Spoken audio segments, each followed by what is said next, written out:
Now, one interesting aspect of these Taylor expansions is that, well, we have the uh, the value of the remainder, which is in a sense the value of the error of the approximation that we are making, right? So we can uh, try to approximate values of known functions, and we will know what's the error that we are making, right? So we can make an upper bound of that error and say, well, the logarithm or whatever is equal to this, and the error that I'm making is smaller than this.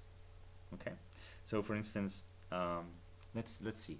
Let's start with the sign. Okay, we know, if you remember, the sign is x minus x cubed divided by 3 factorial plus the remainder of this is a polynomial of 4th degree, right? See, and then the remainder has this form. This is the fourth derivative of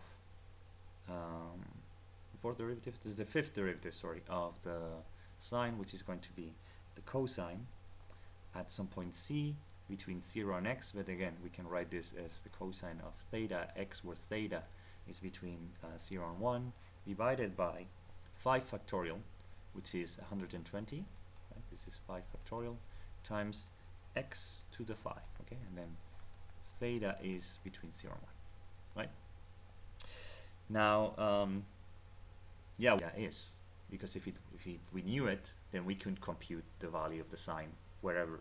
Okay, but we know that the cosine is the absolute value of the cosine is going to be smaller than 1. So we know that the remainder is going to be smaller than x to the 5th divided 120. So this is the absolute value, as well.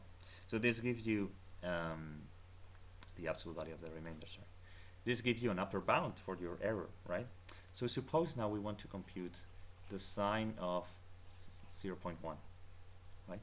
So this is 0.1 minus 0.001 divided by 6, and then plus a remainder, right? And so what this we can compute, this is equal to 0.09983333, and so on. Okay, but we know that this is 0.1, right? So this is x is equal to 10 to the minus 1. X to the 5 is equal to 10 to the minus 5 divided by 120. So we know that the remainder, if you compute this is going to be smaller than 8.3 periodic times 10 to the minus 8. Okay, so this is the approximation, this is the approximation of the sine. Let me rewrite this. Okay, using the Taylor polynomial up to 4th degree, this is approximately equal to this. This is equal to this, and the sine, the absolute value, so the actual value of the sine, if you compute it, is 0.09983, and then 41664, whatever, right?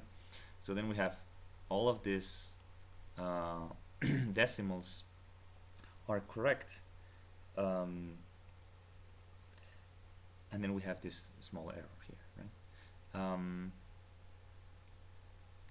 So you see that the approximation is very good for a very simple approximation to the sine, actually, right?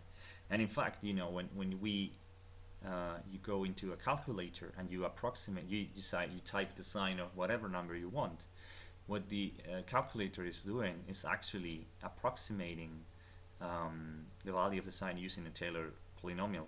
Or sometimes it uses better approximations that for some functions we know are better and have smaller errors for fewer terms, but the main idea is this one, right? So you can use these approximations to get as close to the actual value of the function as you want, right? Now we can think of this in another way. Instead of choosing the remainder, in a sense, and see what's the error, we can say, well, I want my remainder the error of my approximation to be smaller than 10 to the minus 5, for instance. Okay, that's the maximum value of the error that I will accept. So what's the maximum value of x that I can approximate with that error, right? So if we can substitute here, so this is x to the 5 has to be smaller than 120 times 10 to the minus 5. Okay, you can compute this. This is 120, this is equivalent to the absolute value of x being smaller than the fifth root of 120 times 0.1, which is approximately equal to 0.26.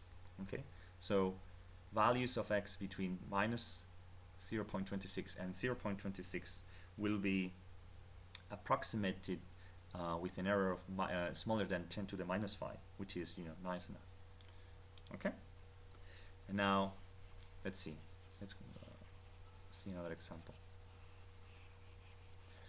Suppose now we want to compute the square root of 3.8. What's this? Okay, well, we can expand the function. The closest function that we can think of is 4 minus x, right? And we can expand it around 0, right?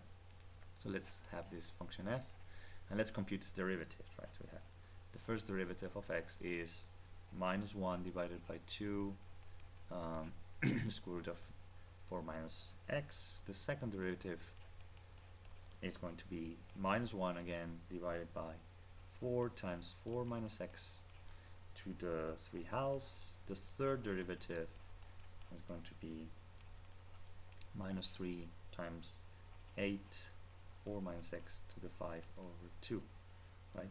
And then we can evaluate this. F at 0 is 2, f prime at 0 is going to be minus 1/4, f second at 0 is going to be minus 1 divided by 32.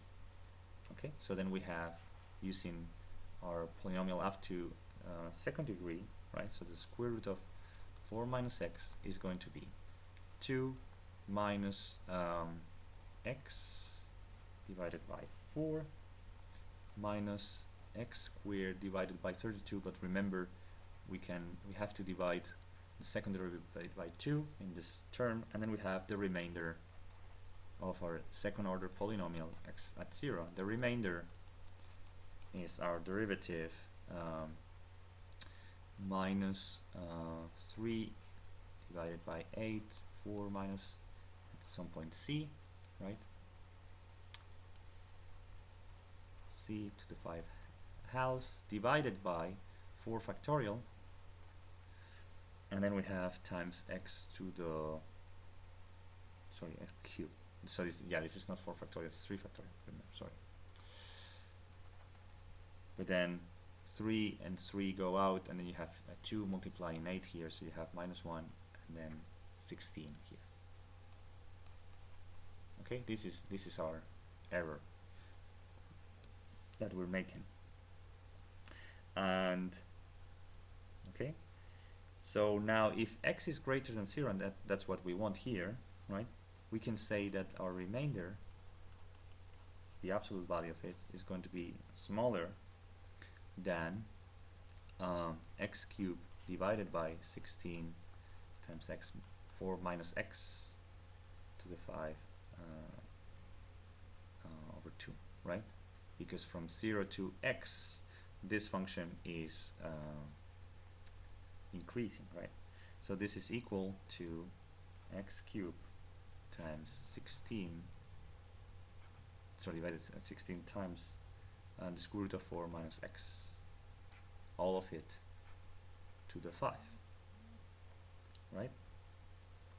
So now we can estimate the value of the square root of 3.8 as the polynomial here at when x is 0.2.